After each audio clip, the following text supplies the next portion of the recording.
Welcome to our channel.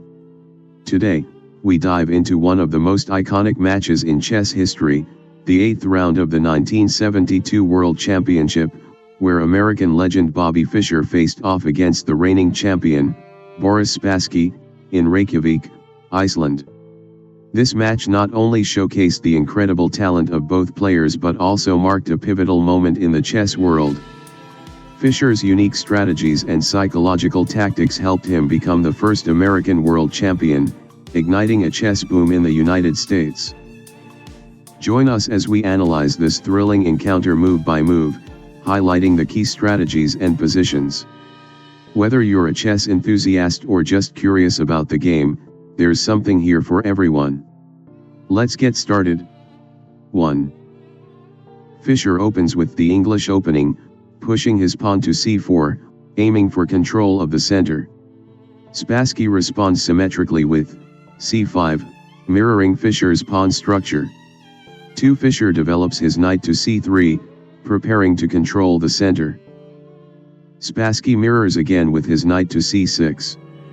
3. Fischer continues his development with nf3, aiming for a central presence. Spassky responds with nf6, developing his knight and adding pressure on the central squares. 4. Fischer plays g3 to fianchetto his bishop, while Spassky follows suit with g6, preparing to fianchetto his own bishop on the long diagonal.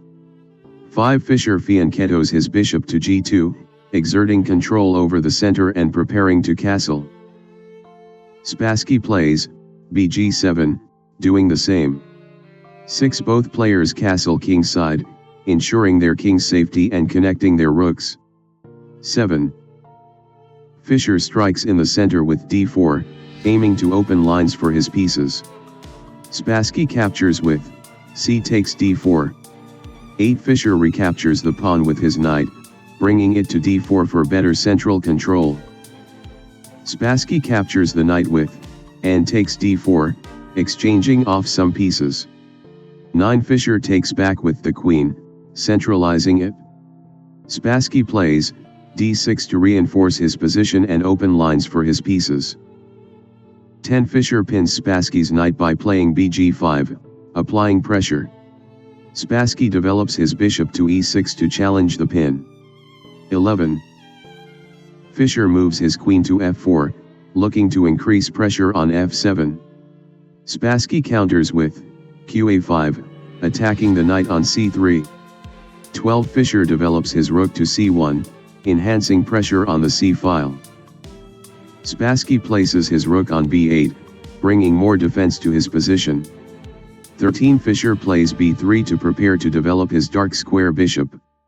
Spassky responds with rfc8, also adding pressure on the c-file. 14. Fischer retreats his queen to d2 to reposition. Spassky plays a6, allowing his pieces more flexibility and preventing any piece invasions. 15. Fischer develops his bishop to e3, aiming for a strong diagonal. Spassky pushes b5, trying to expand on the queen side. 16. Fischer plays ba7 to challenge Spassky's pawns. Spassky takes the opportunity to capture on c4 with b takes c4. 17. Fischer takes the b8 with b takes b8, winning material and placing pressure on the a-rook. Spassky recaptures with r takes b8. 18. Fischer pushes his pawn to c4, striking at the center. Spassky captures with b takes c4, keeping material balance but exposing his position. 19. Fischer brings his rook to d1, focusing on the open central file. Spassky plays nd7, seeking to solidify his central positions and challenge control. 20. Fischer plays nd5, a powerful central knight threatening both the queen and f6. Spassky responds by trading queens with q takes d2. 21. Fischer captures the queen with n takes e7 check, forcing Spassky's king to move to f8, disrupting his position further. 22. Fischer takes the rook with r takes d2, then Spassky captures back with K takes e7, reducing material on the board. 23 Fischer plays R takes c4, winning the rook and creating a powerful pawn structure. Spassky retaliates with a check on b1 with rb1 check. 24 Fischer blocks the check with bf1, solidifying his defensive position. Spassky looks for counterplay with nc5, trying to activate his pieces. 25 Fischer steps out of danger with kg2, bringing the king closer to safety.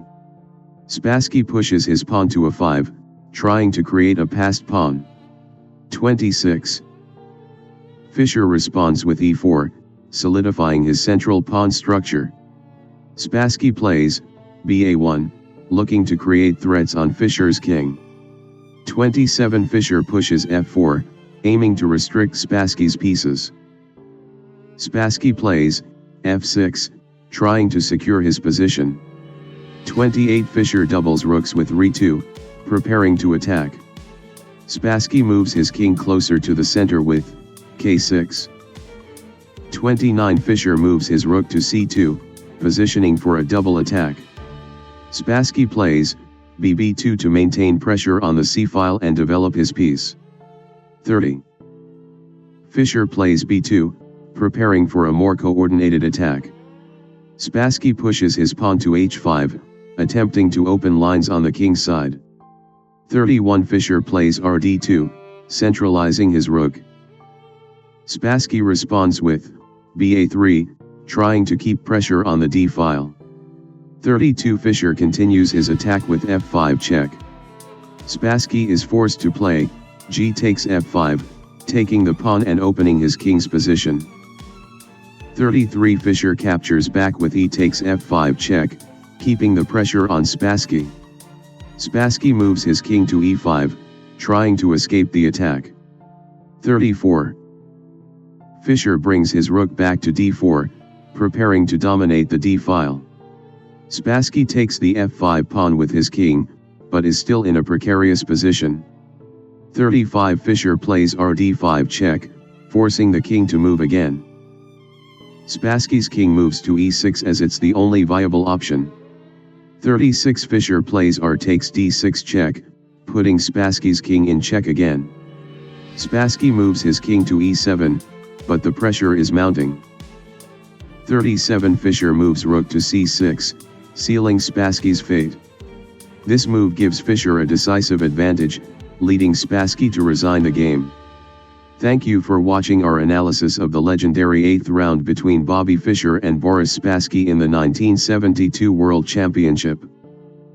We hope you enjoyed this deep dive into the strategies and tactics that defined this historic match. Fischer's victory not only reshaped the landscape of chess but also inspired a new generation of players around the world.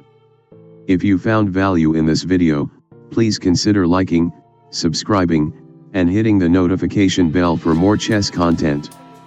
We'd love to hear your thoughts. What were your favorite moments from the game? Leave us a comment below. Until next time, keep playing and exploring the beautiful game of chess.